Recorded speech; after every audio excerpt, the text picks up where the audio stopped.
Assalamualaikum warahmatullahi wabarakatuh. Monggo sareng. Asyhadu an la ilaha illallah wa asyhadu anna Muhammadan Rasulullah. Asyhadu an la ilaha illallah wa asyhadu anna Muhammadan Rasulullah. Alhamdulillahilladzi hadana lihada wa ma kunna linahtadiya laula an hadana Allah. Wassalatu wassalamu ala sayyidina Muhammadin nuril hidayah wa ala alihi wa sahbihi nujumir rasad. Amma ba'd. Qala fi hadis Rasulillah, idza marartu bi riyadil jannah farta'u wa ma riyadul jannah ya Rasulullah majalisul ilm. Qala fi Rasul qala rabbi israh li sadri wa yassir li amri wahlul 'uqdatam min lisani yafqahu qawli. Amma ba'd. Hadratul kiram, hadirin wal hadirat, jamaah IKADI di Masjid Baitur Rahmah dan Mitra Andika, ashabakumullah. Pertama-tama marilah kita panjatkan puji syukur kehadirat Allah Subhanahu wa ta'ala dengan ucapan alhamdulillahi rabbil alamin. Yang kedua, salawat serta salam mudah-mudahan tetap tercurahkan kepada junjungan kita Nabi Muhammad sallallahu alaihi wasallam dengan bacaan salawat Allahumma salli ala Muhammad wa ala ali sayyidina Muhammad. Pada kesempatan pagi hari ini, marilah kita pengajian Ahad umum, pengajian umum IKADI, kita buka dengan bacaan basmalah bersama-sama. Bismillahirrahmanirrahim. Untuk menambah keberkahan pada pengajian pagi hari ini, kita dengarkan tausiah Rabbani yang akan disampaikan oleh Ustadz Sobaruddin Abdullah. Kepada Ustadz dipersilakan. Assalamualaikum warahmatullahi wabarakatuh.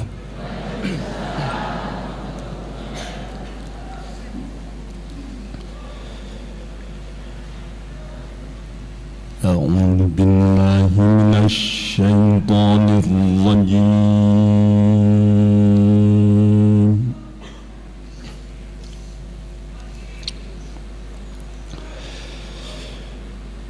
Bismillahirrahmanirrahim.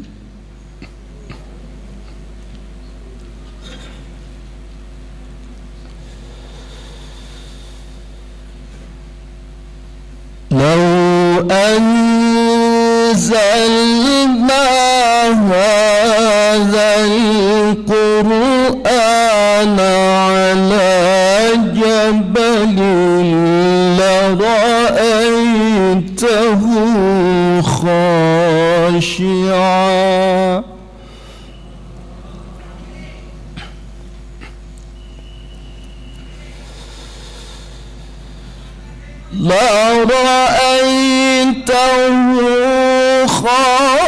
khashi'an mutasaddi'an min khashyatillah.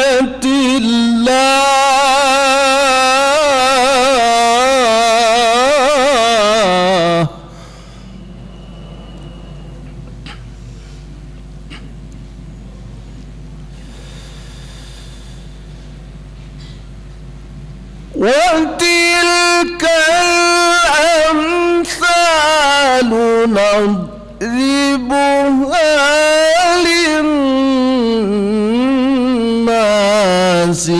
لعلهم يتفكرون. تذكرون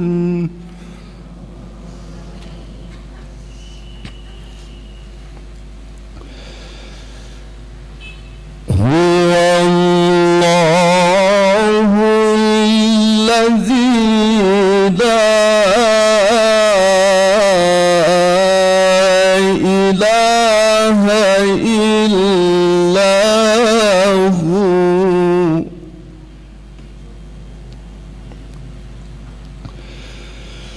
عالم الغيب والشهادة هو الرحمن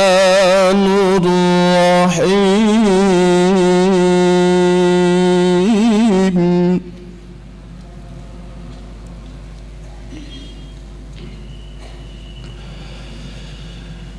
هو الله الذي لا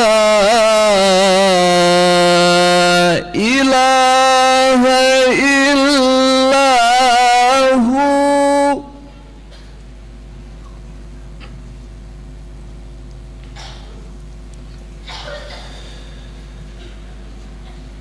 الملك القدوس السلام المؤمن المهيمن العزيز الجبار المتكبر سبحان الله عما يشركون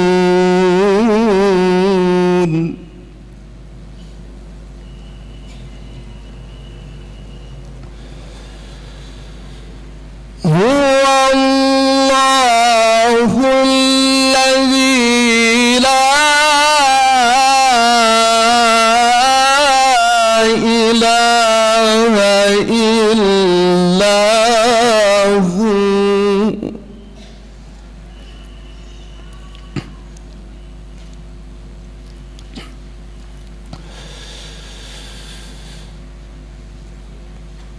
الملك القدوس السلام المؤمن المهيمن العزيز الجبار المتكبر سبحان الله عما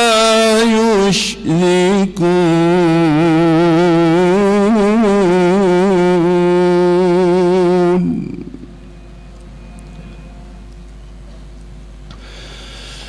هو الله الخالق البارئ المصور له الأسماء الحسنى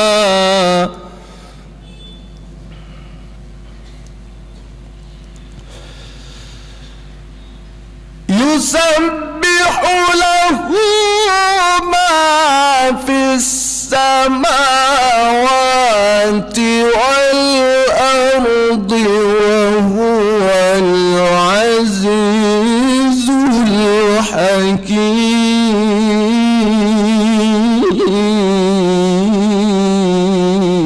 الحكيم صدق الله العظيم.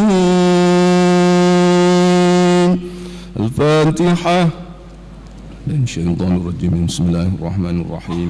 الحمد لله رب العالمين الرحمن الرحيم مالك يوم الدين إياك نعبد وإياك نستعين اهدنا الصراط المستقيم صراط الذين أنعمت عليهم غير المغضوب عليهم ولا الضالين. السلام عليكم ورحمة الله وبركاته.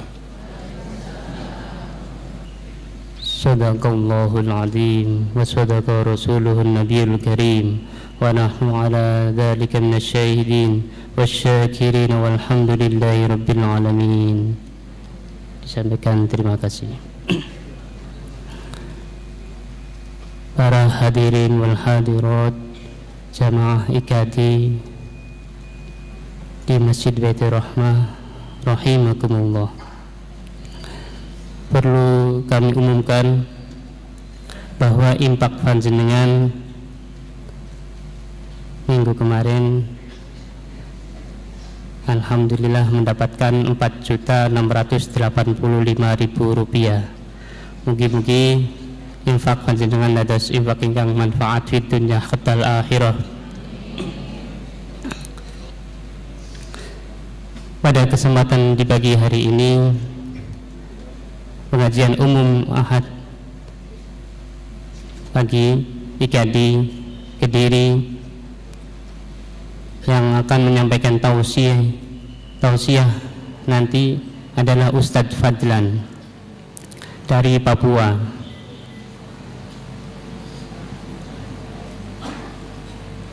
Kepada Ustadz Fadlan dihaturkan dengan segala hormat. A'udzubillahi minasyaitonirrajim.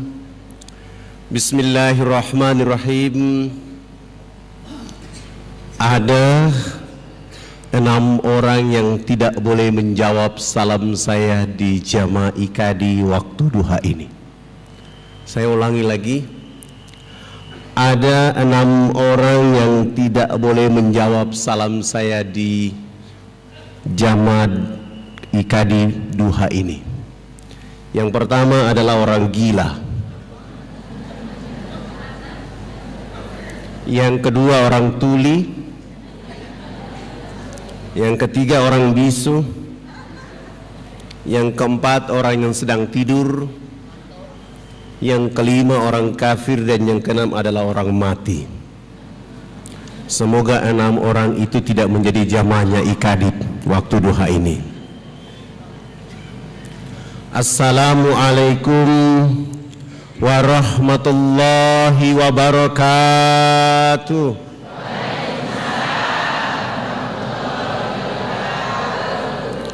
Innal hamdalillah nahmaduhu wa nasta'inuhu wa nastaghfiruhu wa na'udzu billahi min sururi anfusina wa min sayyiati a'malina. May yahdihillahu fala mudilla lahu wa may yudlil fala hadiya lahu. Asyhadu an la ilaha illallah wahdahu la syarika lahu wa asyhadu anna Muhammadan abduhu wa rasul alladzi adal amanat wa ballaga rasala wa nasaha lil ummat wa jahada fil haqqi jihad wa tarakana mahajjatal ma'ina ila iluha kan hariha. Allahumma salli wa sallim wa barik ala Muhammad wa ala alihi wa ashabi ajmain. Para alim ulama, hadirin yang selalu dalam limpahan rahmat dan kasih sayang Allah Subhanahu wa ta'ala. Alhamdulillah, rasa syukur selalu hadir bersama jiwa raga kita untuk memuji Allah Tabaraka wa ta'ala atas segala limpahan rahmat dan kasih sayang, sehingga kita mampu menggerakkan jiwa raga kita untuk duduk di majelis ini. Semoga duduknya kita di majelis ini seperti kita sedang duduk di dipan-dipan surganya Allah Subhanahu wa ta'ala. Rasulullah Muhammad sallallahu alaihi wasallam menyampaikan pengumuman untuk penduduk akhir zaman, sebagaimana disampaikan dan diumumkan oleh Ibnu Mas'ud. Apabila di sebuah komunitas, sebuah kampung, sebuah negeri, mereka diundang untuk menghadiri sebuah majelis taklim, sebuah kajian Islam. Ketika undangan itu tiba di rumah mereka, mereka membaca undangan itu dalam keadaan happy, senang dan bahagia. Dan ketika jadwal itu pengajian, mereka berlapang-lapang mengayun langkah kaki kanannya memenuhi undangan itu. Menurut Rasulullah SAW, ayunan langkah kaki kanannya diangkat derajat oleh Allah Subhanahu wa ta'ala. Tidak saja langkah kaki kanan, di saat yang bersamaan mereka juga berlapang-lapang mengayun langkah kaki kirinya memenuhi undangan itu. Ayunan langkah kaki kirinya mampu menggugurkan dosa-dosa bergantungan pada jiwa dan raga mereka. Setelah mereka tiba di majelis itu, mereka tidak duduk berkesendirian, melainkan mereka ditemani dengan 70.000 malaikat. Tidak saja ditemani dengan 70.000 malaikat, melainkan 70.000 malaikat sibuk di dalam majelis itu menyebut-nyebut nama mereka yang hadir ke hadapan Allah Subhanahu wa taala. Maka alhamdulillahi rabbil alamin, pujian hanya kepada Allah, sanjungan hanya kepada Allah, membesarkan nama Allah dan merendahkan serta menghinakan diri kita, karena kitalah hamba yang bergantung kepada Allah semata. Salam teriring salawat kepada Rasul Muhammad sallallahu alaihi wasallam. Dengan perjuangan dakwanya sehingga hari ini kita semua dalam keadaan Islam. Walau kita tidak menatap wajah Rasulullah, tidak mendengar kata-kata langsung dari Rasulullah Muhammad sallallahu alaihi wasallam, tidak duduk dengan Rasulullah Muhammad sallallahu alaihi wasallam, tetapi warisannya Rasulullah sallallahu alaihi wasallam membuat kita mampu berbondong-bondong, berduyung-duyung, berduduk, bersilaturahmi, bertahan di majelis-majelisnya Allah Subhanahu wa taala. Semoga ini terus hadir pada jiwa dan raga kita di setiap waktu, dengan harapan ridha dan rahmat Allah menyertai perjalanan hidup kita, dan kelak nanti bersama rahmat Allah dan safahnya Rasulullah Muhammad SAW. Jamaah yang dirahmati oleh Allah Subhanahu wa taala, alhamdulillah hari ini saya hadir kembali di tempat ini karena waktu yang lalu saya tiba terlambat sehingga para jamaah tidak mendengar ceramah saya yang tuntas.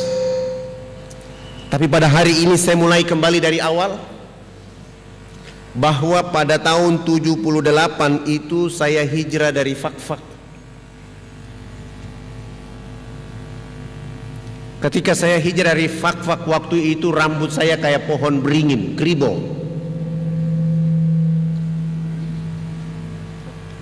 Pasang kembali. Waktu saya tiba di pelabuhan Makassar, saya bertemu orang Bugis Makassar. Waktu itu saya menyapa mereka dengan kata-kata Assalamualaikum warahmatullahi wabarakatuh. Saya berasal dari Fakfak di sini. Ketika saya menyapa orang di pelabuhan Bugis Makassar, waktu itu tidak ada satupun yang mau membalas salam saya. Bahkan ada sebagian orang Bugis Makassar ketika melihat rambut saya, mereka bilang, orang Islam macam apa rambutnya kayak begini. Ketika saya sholat subuh, di saat saya wudhu sampai sholat sunat, saya diawasi oleh pengurus masjid. Jangan-jangan ini misionaris yang berpura-pura masuk di masjid kita. Masuk duhur pun saya diawasi, dan itu berulang-ulang beberapa hari. Tetapi ketika saya mengikuti mata kuliah agama Islam di Fakultas Ekonomi, sebuah perguruan terkemuka, begitu saya masuk kuliah di ruangan itu semua orang gagah, ganteng, cantik. Saya yang mengotori ruangan mata kuliah agama Islam waktu itu. Ketua jurusan berdiri dan menyampaikan kepada dosen mata kuliah agama Islam agar saya segera diusir. Tiba-tiba dosen mata kuliah agama Islam masuk di ruangan mata kuliah agama Islam dan menyampaikan pengumuman, yang merasa bukan Islam silakan keluar karena hari ini mata kuliah agama Islam. Saya tidak mungkin keluar. Tiba-tiba dosen berdiri dan mengusir saya dari ruangan itu. Keluar! Saya, Pak, ya kamu keluar. Saya baru sadar itu adalah saya. Saya tidak keluar, tetapi saya maju ke depan kelas dan saya bilang sama dosen dan teman-teman mahasiswa waktu itu, sebelum saya tinggalkan ruangan mata kuliah agama Islam, saya mengajukan 3 pertanyaan dan saya minta tolong Pak dosen dan teman-teman mahasiswa menjawabnya.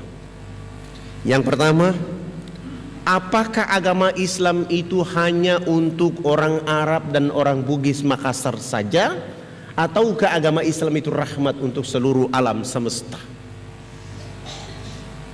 Pertanyaan kedua, siapakah sahabat Nabi rambutnya keriting, badannya hitam keling, suaranya merdu?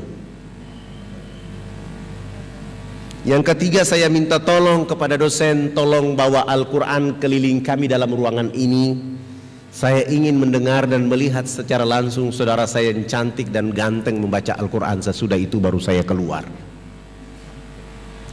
Dosen tidak menjawab pertanyaan pertama dan kedua, tapi langsung membawa Al-Quran mengelilingi kami dalam ruangan itu.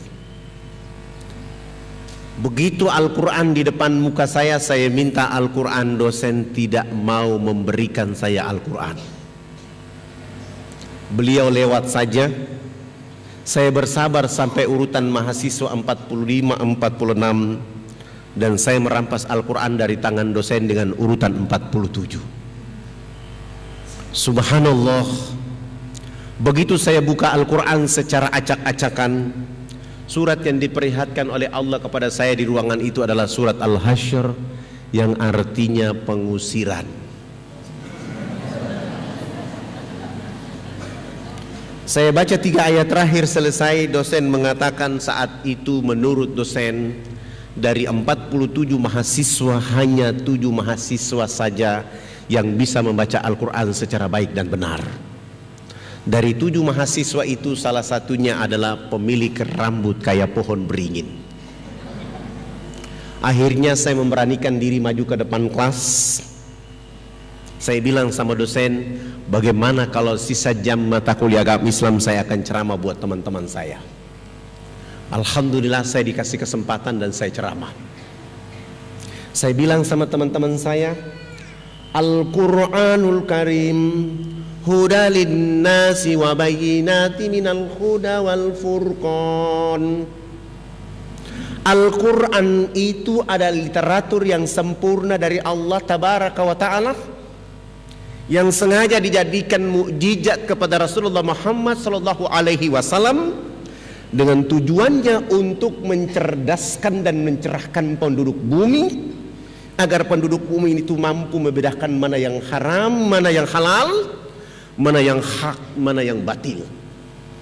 Hari ini mahasiswa Fakultas Ekonomi jurusan Studi Pembangunan hanya 7 mahasiswa saja yang bisa membaca Al-Quran.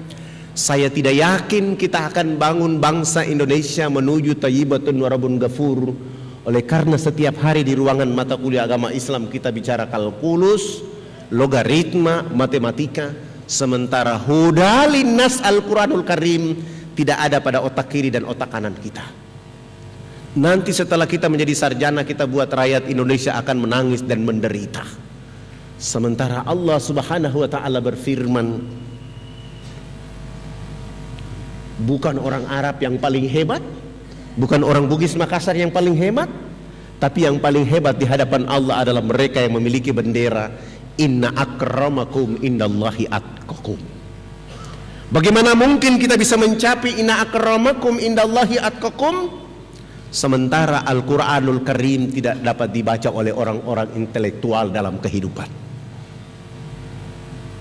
Saya ceramah kurang lebih 1,5 jam mata kuliah agama Islam selesai. Dosen mengatakan, alhamdulillah hari ini mata kuliah agama Islam sudah diajarkan dosen dari Irian. Mahasiswa tidak salah, dosen tidak salah, karena opini sudah terlanjur berkembang di seluruh tanah air Indonesia bahkan dunia. Kalau cerita pulau ini semua orang tahu bahwa ini pulau koteka perang suku dan bukan Islam. Padahal dari catatan sejarah agama-agama yang ada di Irian, agama yang tertua adalah agama Islam. Tertua dan pertama, yaitu pada tanggal 17 Juli 1214 Masehi, Iskandar Shah dari Samudra Pasai melakukan perjalanan dakwah bersama para saudagar. Mereka tiba di pulau tadi, bertemu dengan kepala suku yang bernama Kris-Kris. Mereka mendakwakan mereka dengan kalimat kalau kamu mau makmur, kamu mau sejahtera, kamu harus mengenal alif lam lam ha mim dal. Mereka mengajarkan dua kalimat syahadat secara implisit kepada kepala-kepala suku. Alif lam lam ha itu adalah Allah, mim ha mim dal adalah Rasulullah Muhammad sallallahu alaihi wasallam. Sementara agama Kristen baru masuk ke Irian pada tanggal 5 Februari 1855. Itu pun yang mengantar agama Kristen masuk ke Irian adalah Sultan Tidore, orang Islam. Tanggal ini dijadikan orang di Manokwari menjadi tanggal masuknya agama Kristen. Jauh sebelumnya sudah ada agama Islam. Dari perjalanan dakwah menghasilkan 12 kerajaan Islam yang diperkuat oleh para dai. Alhamdulillah, ketiga tokoh ini, Agus Salim, Muhammad Rum dan Soekarno, ketika ditangkap Belanda dibuang ke Digul, mereka mulai memberi petunjuk kepada orang-orang Muslim yang ada di Merauke, di Digul, dan orang-orang tua yang ada di sana mengatakan bahwa ini negeri Muslim, maka segera mengembalikan dia dalam bingkai negara kesatuan Republik Indonesia. Alhamdulillah, nama Irian ada 3. Yang pertama adalah Nuwar, negeri yang menyimpan cahaya rahasia. Nuwar, nama ini identik dengan perkembangan dan majunya agama Islam pada saat itu. Diganti oleh Portugis dengan istilah Papua, dan dilanjutkan oleh Belanda dengan istilah Papua. Papua itu konotasinya buruk, hitam, keriting, perampok, pemerkosa, suka makan orang. Padahal sampai hari ini belum pernah ada orang luar makan orang kecuali Sumanto. Maksudnya apa? Portugis dan Belanda ingin menempatkan kata Papua sebagai pembencian. Kamu ini keriting, kamu ini hitam, kamu tidak sama dengan Maluku, Sulawesi, Jawa, Sumatera, Kalimantan, maka kamu harus buat negara sendiri. Itulah cikal bakal dari organisasi Papua Merdeka. Mereka tidak berhasil. Alhamdulillah, kembali ke pangkuan Ibu Pertiwi, tidak menggunakan kata Papua, tidak menggunakan kata Nuar, tapi menggunakan kata Irian. Kata Irian berasal dari 3 bahasa. Bahasa Biak dari kata Merien, artinya bumi yang panas. Bahasa Irarutu dari kata Iriano, daratan yang luas. Pada tahun 1517 Masehi, Ibnu Battuta sampai di Merauke, melihat sebagian orang telanjang, dia menyebutnya Urian. Merien, Iriano dan Urian disepakati pada konferensi Malino tahun 63 di Makassar menggunakan kata Irian ditambah kata Barat menjadi Irian Barat dan berubah menjadi Irian Jaya. Kata Irian itu artinya ikut Republik Indonesia anti Nederland. Alhamdulillah, Irian tanpa Indonesia bukan Irian, dan kalau Indonesia tidak ada Irian, dia bukan Indonesia, dia menjadi satu kesatuan. Dia harus menjadi satu kesatuan yang berusaha untuk membangun masyarakat bangsa Indonesia dengan Islam yang kuat, dan pada akhirnya menghasilkan kekuatan bangsa yang tangguh oleh karena dengan taat kepada Allah Subhanahu wa taala. Alhamdulillah, Fadlan selesai kuliah dan pulang tidak langsung ke Fakfak, langsung ke Jayapura. Begitu sampai ke Jayapura, sempat menjadi PNS tapi mengundurkan diri karena dipaksa melakukan sesuatu yang keliru, dan akhirnya saya mengambil keputusan menjadi seorang dai sampai hari ini. Sehingga teman-teman saya mengatakan Fadlan ini sarjana ekonomi yang sesat, karena tidak dipakai untuk membuat ekonomi di Indonesia, justru dipakai untuk berdakwah. Alhamdulillah, dialog saya yang pertama, dakwah yang pertama adalah berdialog dengan seorang pendeta di Jayapura, waktu itu namanya Pendeta Alphonse. Beliau ini berusaha mengusir saya dari Jayapura karena tiap hari saya bicara Islam bagi perkembangan pembangunan dan masyarakat yang ada di Jayapura. Dialog saya pertama setelah sholat duha, saya datang ke rumah beliau. Begitu saya jalan kaki datang ke rumah beliau, beliau sedang lari pagi di halaman rumahnya. Saya percepat langkah untuk bertemu beliau. Ternyata beliau melihat saya terlebih dahulu dan beliau lari masuk di dalam rumah. Pintunya dikasih rapat dan saya langsung mengetuk pintu rumahnya di waktu itu. Selamat pagi. Istrinya mengatakan kepada saya, pagi, ada apa? Ibu, saya mau ketemu Pendeta Alphonse. Istrinya mengatakan, mohon maaf beliau tidak ada di rumah. Dalam hati saya, baru yang tadi lari masuk itu siapa? Saya pulang besok pagi, saya datang lagi, selamat pagi. Anak tertuanya mengatakan, pagi, ada apa? Saya mau ketemu Pendeta Alphonse. Anak tertuanya mengatakan, mohon maaf beliau tidak ada di rumah. Hari ketiga bulan pertama saya datang, selamat pagi. Anaknya mengatakan tidak ada di rumah. Hari keempat, selamat pagi. Anaknya mengatakan tidak ada di rumah. Hari kelima bulan pertama, selamat pagi. Anaknya juga mengatakan tidak ada di rumah. Sampai 1 bulan penuh setiap pagi saya datang ke rumah Pendeta Alphonse. Istri dan anaknya silih berganti menjawab beliau tidak ada di rumah. Bulan kedua hari pertama tetap saja saya datang ke rumah itu. Selamat pagi. Istrinya menjawab, pagi, ada apa? Saya mau ketemu Pendeta Alphonse. Istrinya mengatakan, mohon maaf beliau tidak ada di rumah. Hari kedua bulan kedua saya datang, selamat pagi. Anaknya mengatakan tidak ada di rumah. Hari ketiga bulan kedua, selamat pagi. Anaknya mengatakan tidak ada di rumah. Hari ketiga, selamat pagi. Istrinya mengatakan tidak ada di rumah. Hari keempat, kelima, keenam, istri dan anaknya mengatakan tidak ada di rumah. Sampai hari ke-15, begitu saya belum tiba di rumah mereka, istri dan anak pendeta sudah menunggu saya di depan rumah mereka. Begitu saya bilang selamat pagi, mereka mengancam saya di sana. Bapak ini tidak bosan tiap pagi datang ke rumah kami. Kami sudah bilang beliau tidak ada di rumah, Bapak masih saja datang ke rumah kami. Besok hari ke-16 tetap saja saya datang ke rumah itu. Selamat pagi. Istrinya keluar dari dalam rumah dengan muka yang bengkak melihat wajah saya, mengatakan tidak ada di rumah.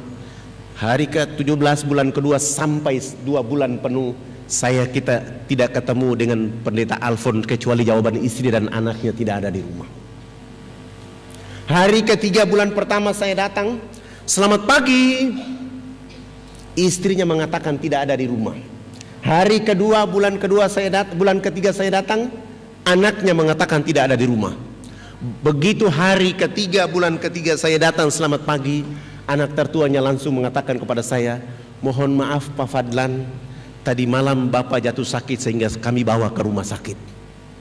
Saya langsung memuji Allah dengan kata-kata Alhamdulillahirabbil alamin. Saya tidak langsung pulang ke rumah, saya langsung menuju rumah sakit. Alhamdulillah tiba di rumah sakit, saya tanya di bagian informasi, benar beliau masuk rumah sakit tadi malam dan nomor kamarnya 48. Saya tidak langsung ke kamar itu, saya keluar ke halaman rumah sakit, ada penjual buah-buahan, saya bungkus menjadi parsel buah-buahan untuk menuju kamar itu. Setelah bungkusan parsel sudah rapi dan saya menuju nomor kamar 48. Saya ketuk kamar itu. Selamat pagi. Istrinya menjawab dari dalam, pagi, silakan masuk. Saya tidak langsung masuk, tapi saya angkat wajah, saya angkat parsel, saya tutup wajah saya dan berjalan menuju kamar itu.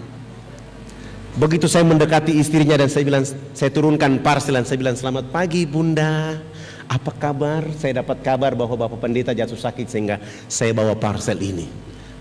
Dia tidak mungkin berbohong karena saya sudah di kamar. Begitu saya dialog dengan istrinya, beliau dari tempat tidur langsung menyapa saya. Selamat pagi Pak Fadlan. Saya menyapa pagi. Saya merapat ke tempat tidur dan salaman dengan beliau dan saya bilang, Subhanallah, alhamdulillah, hari ini Bapak Pendeta saya dapat rahmat dari Allah Subhanahu wa ta'ala, karena saya sudah cari Bapak 2 bulan 3 hari. Sebenarnya Bapak ini tidak sakit, tapi selama 2 bulan 3 hari Bapak ini menjadi pembohong, sehingga Allah kasih sakit supaya saya ketemu di sini. Nanti kalau sembuh jangan lagi jadi pembohong. Katanya bicara cinta kasih tapi hari-hari berbohong. Saya pamit pulang. Saya pantau dari luar. 5 hari kemudian beliau sehat walafiat dan pulang ke rumah. Hari ke-6 saya yang datang ke rumah itu. Selamat pagi. Beliau bersama istri dan 7 anak membuka pintu dan mempersilahkan saya masuk ke dalam rumah mereka. Di saat itulah saya mulai berdialog dengan mereka. Subhanallah, dari jam 9 sampai jam 12 Pendeta Alfon bilang sama saya, Pak Fadlan usahakan besok datang lebih pagi lagi. Besok pagi saya datang dari jam 7 sampai jam 12. Saya lanjutkan sholat duhur dan saya dakwah sampai jam 5 sore. Pekerjaan itu saya lakukan 5 hari berturut-turut ke depan. Subhanallah, menjelang hari ke-5 di waktu asar, beliau dan istri dan 7 anak menyatakan sikap hijrah, mengucapkan 2 kalimat syahadat. Begitu beliau masuk Islam, saya mulai mengganti namanya Alfon dengan nama Abu Sofyan. Saya ada sedikit tabungan, saya sewa rumah yang lebih besar dan saya pindahkan mereka untuk menuntun, agar memudahkan saya untuk menuntun mereka baca Quran dan sholat 5 waktu. Alhamdulillah, Abu Sofyan sudah sholat Jumat di masjid, anak-anaknya sudah mulai sholat Jumat di masjid. Tapi pada saat hari Minggu pagi, orang masih menunggu dia di gereja dari jam 6 pagi sampai jam 11 siang. Tidak mungkinlah karena sudah jadi Abu Sofyan. Ributlah Jayapura, akhirnya Fadlan ditahan tanpa proses BAP untuk masuk penjara selama 3 bulan. Alhamdulillah, saya menikmati 3 bulan selesai, saya keluar. Saya instruksikan kepada Paradise supaya kami menuju ke kampung ini. Kampung ini dari Jayapura kurang lebih 179 km. Begitu kami mau sampai ke kampung ini, ternyata sudah ada informasi tentang saya. Saya turun dari kendaraan, kepala suku di kampung itu langsung menyambut saya dengan tombak di betis kaki kiri saya, sehingga saya terjatuh. Teman-teman saya mencabut tombak itu dan larikan saya kembali ke rumah sakit, dan saya harus menginap di rumah sakit selama 3 bulan. Alhamdulillah, setelah sehat walafiat, saya bilang sama Paradise, ayo kita kembali lagi ke kampung ini. Begitu kami datang ke kampung itu, subhanallah, kepala suku yang 3 bulan silam melukai kaki saya justru jatuh sakit. Saya bilang sama Paradise, kita bawa kepala suku, istri dan anaknya, kita bawa ke rumah sakit, kita rawat dia di rumah sakit. Alhamdulillah, sampai di rumah sakit kami rawat dia selama 2 minggu. Di rumah sakit dia sehat walafiat. Sesudah itu kami antar kembali ke kampung halamannya. 1 minggu kemudian kami kembali ke kampung ini. Beliau bersama keluarga dan 15 kepala keluarga pun hijrah mengucapkan 2 kalimat syahadat. Akhirnya Fadlan harus ditahan untuk masuk penjara tanpa proses BAP selama 6 bulan. Alhamdulillah, menikmati 6 bulan itu selesai. Saya keluar, tetap saja saya berdakwah di Jayapura. Subhanallah, ada 30 kepala keluarga pun hijrah mengucapkan 2 kalimat syahadat. Ribut lagi Jayapura, saya harus ditahan lagi untuk masuk penjara selama 9 bulan. Alhamdulillah, saya menikmati 9 bulan itu dengan happy, senang hati. Hari terakhir dari bulan ke-9 saya keluar. Orang yang menangkap saya di 3 bulan yang pertama, 6 bulan yang kedua, dan 9 bulan yang ketiga itu dia datang. Dia buka gembok penjara itu dan dia maki-maki saya di sana. Ruangan ini tidak ada orang lain yang masuk kecuali Anda. Kenapa Anda tidak takut dengan penjara ini? Tiap bulan, tiap minggu tidak ada orang lain kecuali Anda. Saya jawab beliau, Abang, saya bukan maling, saya bukan pemberontak, saya bukan pembunuh. Saya hanya ingin mencerdaskan orang-orang di negeri ini agar pasti tunduk kepada Allah dan pasti mengikuti Rasulullah Muhammad SAW.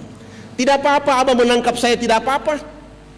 Tapi abang ingat, esok lusa abang akan ditangkap oleh Allah dan disiksa oleh Allah habis-habisan karena abang salah menangkap orang.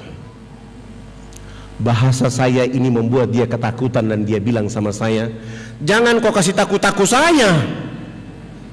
Oh, ternyata orang ini juga ketakutan. Di saat ketakutan itulah dia bawa pulang saya ke rumahnya. Dia suruh istri dan 5 anaknya menunggu saya di ruang tamu. Lalu saya mendakwai mereka tentang indahnya Islam bagi penduduk bumi. 8 jam kemudian beliau bersama istri dan 5 anak pun hijrah mengucapkan 2 kalimat syahadat. Setelah beliau masuk Islam, alhamdulillah saya sudah tidak ditangkap lagi. Saya mulai berpikir bahwa itulah dakwah. Kalau dilakukan karena Allah dan Rasulnya, hadiahnya adalah caci maki, penjara, fitnah, pembunuhan, pengusiran. Saya mulai berpikir bagaimana caranya melakukan perjalanan dakwah ke daerah yang lebih jauh dari Jayapura ke Wamena. Waktu itu kami tidak punya pesawat, mau dan tidak mau harus jalan kaki.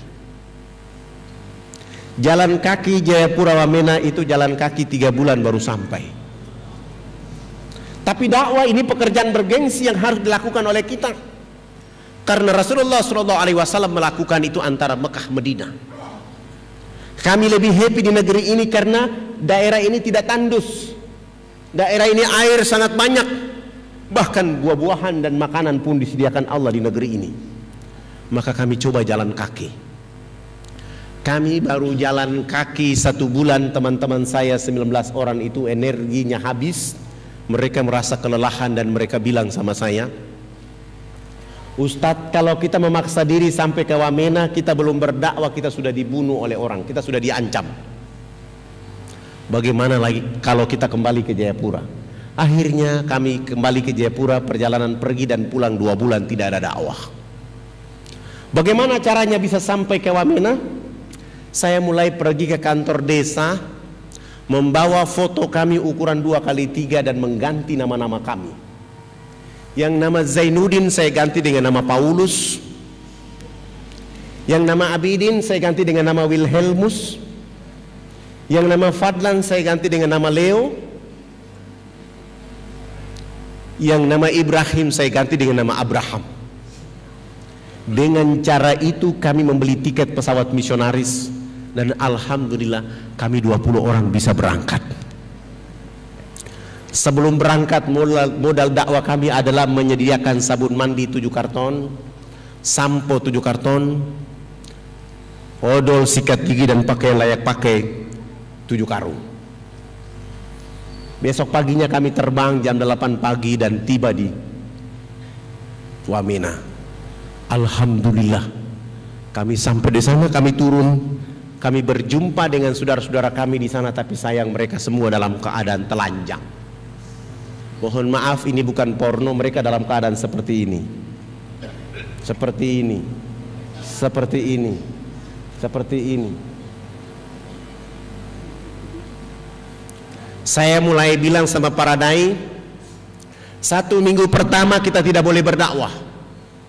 Kita harus melakukan hubungan sosiologis dengan mereka, membangun interaksi dengan mereka agar kita akan tahu siapa mereka dan mereka akan mengerti siapa kita. Alhamdulillah, begitu 1 minggu kami sudah dekat dengan mereka dan saya mengajukan pertanyaan, kenapa sampai kalian telanjang seperti begini? Mereka menjawab, kami dilarang oleh gereja dan misionaris tidak boleh pakai baju.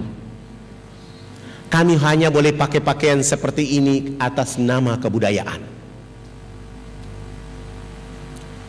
Tidak saja mereka telanjang, tapi mereka juga bau badan yang sangat tidak enak. Kenapa bau badan tidak enak? Mereka dilarang tidak boleh mandi menggunakan air bersih. Mereka hanya boleh mandi menggunakan minyak atau lemak babi saja. Dari babinya dia bakar, dia makan, minyaknya dia tampung, lalu mereka berpesta menggosok pada tubuh badan mereka. Alasan yang disampaikan adalah untuk mengusir nyamuk dan membuat tubuh badan hangat. Padahal itu pembunuhan karakter manusia. Setelah mereka dalam keadaan telanjang seperti itu, ada ibu-ibu kita yang melahirkan di sana seperti binatang yang beranak di bawah pohon. Begitu bayinya keluar dari rahimnya, untuk memutuskan ari-ari dengan bayi menggunakan ujung batu yang tajam. Sesudah itu anak ibu manusia itu dilarang menyusui anak kandungnya dengan air susu di sebelah kanan. Dia hanya boleh menyusui anak kandungnya dengan air susu di sebelah kiri. Sementara air susu di sebelah kanan dipersembahkan untuk anak babi, sementara air susu di sebelah kiri untuk anak kandungnya. Ini babi, ini anak kandungnya.